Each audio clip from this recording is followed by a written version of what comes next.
I know you're a kind-hearted person, and if someone were to be in distress, I know you'd want to help them out. Sometimes your help could lead to your family being destroyed. So if you have a house and you have someone who wants to stay with you, stick around for just a moment and let's go over some of the subtle nuances of letting someone stay with you. And we're going to cover some things happening here in the Las Vegas area and see how this actually affects other parts of the country.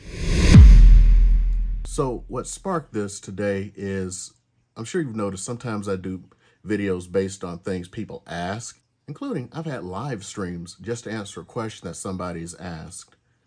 Well, I saw an article today or a posting in Nextdoor, and it like really sparked some interest in me. And what happened is a family here in the Las Vegas area, here in my little Nextdoor community, they got a note from a fellow churchgoer. And that churchgoer said, hey, I'm about to become homeless unless someone can help me out until I at least get my first paycheck. So the family was like really nice. They went like, you know what? We're going to help you out and let you come in and stay with us for a few days until your check clears. Well, the person moved in. And I say they moved in. First of all, they asked for help moving in all their stuff, which was a house worth of stuff. And then the person went ahead and made themselves at home. Not like somebody who's planning to go find a place when their check comes in. When I say they made themselves at home, they took all of that family's family photos off the wall and then put up their pictures. Then they took all of the family's food out of the pantry and put all of their food in the pantry. What? And then they took their indoor cat and let him out. And then said, hey, you didn't tell us we shouldn't let the cat out, and you should have told us how to let him back in. All the signs of someone who's really only going to be there a few days, right? And then the person tried to play the old gaslight routine when they were confronted. Oh, you told me I could do all of this. Do you think anybody with any common sense would let someone do any of that? Nah. What the family actually said is what anybody who is halfway compassionate would say. Make yourself at home. But this individual thought make yourself at home meant take all of your photos off the wall, put mine up, because I want to feel at home. Well, I don't like the food you have in your pantry. I brought my own food. Let me just take your food, put it on the table here, and I'll put my food in the pantry. Yeah, that really makes you at home. And you know what? I don't like cats. Let me just put this cat outside, let him roam around, because I'm allergic to cats. They probably should have told me. It's their fault. Yeah, I didn't ask, and it's their fault, and I need to live here, so cat has to go. And so here's the kicker on top of everything. The person went away for 10 days and come back while the couple were at home, come back in the middle of the night and start just making a whole bunch of noise, clanging, cooking in the kitchen, everything. They wake up and it's like, what in the world are you doing? Oh, I didn't know you were here. So they told her, you know what, you need to get the heck out of here. So they have her leave, and then they promptly changed the locks because they didn't want to have to deal with her. The individual called the police, and the police arrived and said that they could be arrested, charged criminally, because Nevada has not changed its rules since COVID. If anyone stays with you right now for 5 days, they're tenants. It's going to be hard to get rid of them. So let's start going through some of the things that you need to take into account. 1, you need to have some kind of agreement drawn up if somebody's planning to stay with you more than 5 days. Unless they're a super close personal relative or the best friend you've ever had that you know is not going to screw you over, I would still have it written up. You need to have a lawyer write up an agreement saying that they are not tenants and that you can kick them out at any time. You need to have everything specifically spelled out.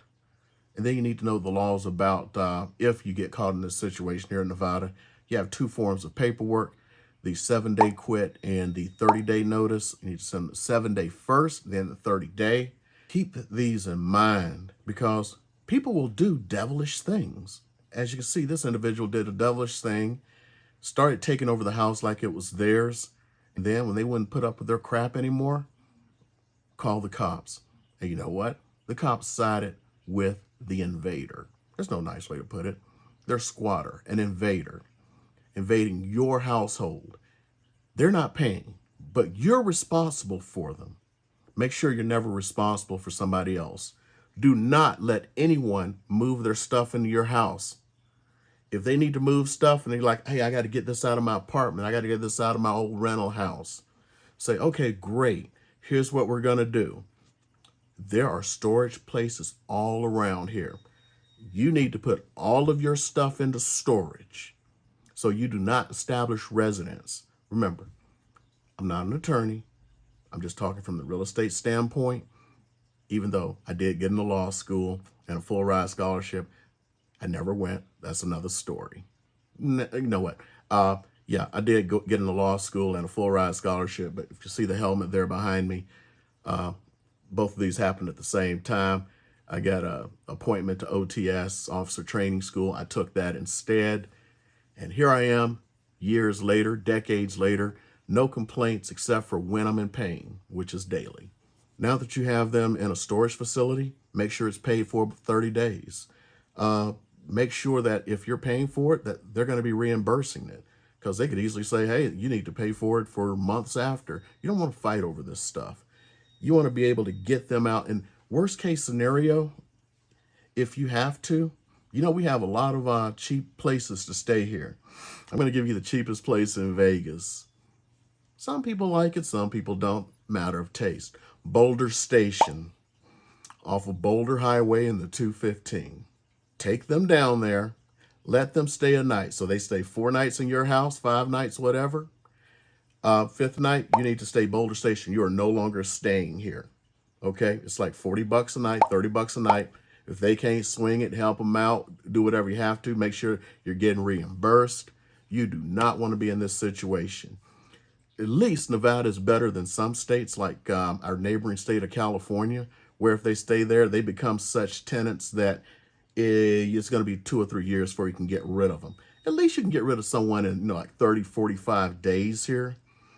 So you can't play it as bad as you can in some states. This is not the South where you can get rid of somebody overnight. But you do have some options. And the first option is not to be in this situation in any way. I know you have friends. I know you have church members, work colleagues. Every day you may have met them and they were great. But the day they move in, they now have free rent. People love free, and they may not want to give that up. Do not allow this to happen to yourself. No matter what, protect yourself. Get that written agreement. Go down to a lawyer. Go to legal aid if you cannot afford an attorney. The attorney shouldn't charge you that much to put this together if they don't already have it put together. Make sure it is a good contract. Listen to what the lawyer says, especially with the current COVID rules that it sounds like from this posting are still in place. There are plenty of people out there who will take advantage of you. Your job is to protect yourself, and if you have a family, your family, and not allow yourself to be abused by someone who is not paying, who can destroy your house and have no repercussions. I hope you found this to be a little bit helpful today. If you have, go ahead and click that like and subscribe button. And most importantly, if you need any help with any kind of real estate transaction, call, text, email. Information is below. I even have a calendar link there. You can get on my calendar and we can talk for about 15 minutes.